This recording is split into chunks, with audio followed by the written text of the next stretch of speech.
All right, welcome back to Credit Card Rewards 101. If you only have a couple cards, keeping track of them, probably not a huge deal. Once you start to get a wallet full, it's a little bit more of a challenge or a little bit more of a task. So just trying to keep organized. This is the tracking spreadsheet that I use. I'll link up a template copy of this version. What you can do is if you hit File, and then make a copy, you'll be able to, use that, fill it in for your own devices. Definitely don't fill it in before doing that, just because you wouldn't necessarily want other people knowing it. I, keep tabs on the name of the card, who's issued the card. I try to add a column for the date that card or that account opened, just for that 524 chase rule that we talked about, and just to know how long that line has been open.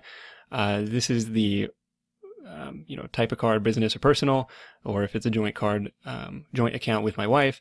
The ends in, this is the last four of the card number. I don't think you guys could do anything with that information, but it just seemed weird to publish it on the internet, so I have redacted that. I'll have a then I mouse over.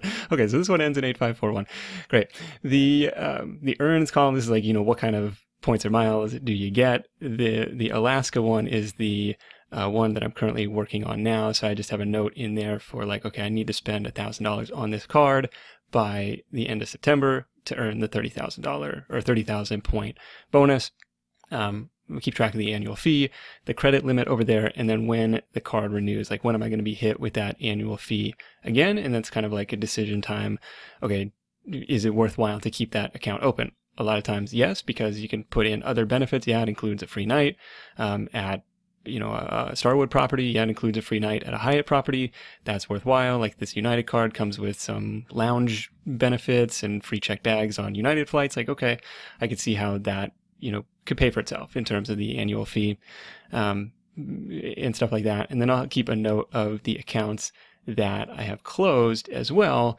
I really should add a date closed column, so I'll add that in there for you now, just so you have that on record as well. And then at the bottom, I've got my a rough estimate of the points balances in these different accounts, in these different buckets. It's not exact, and it goes up and down at certain times, but just to give me an idea of, well, where could I go? Where could I, what kind of trip could I put together based on these point values? An alternative is a service like points.com, where it'll kind of give you a centralized reward wallet to keep track of all this stuff. But again, if you're just starting out, probably not a huge deal. And I'll link up this spreadsheet in below the video on sidehustlenation.com.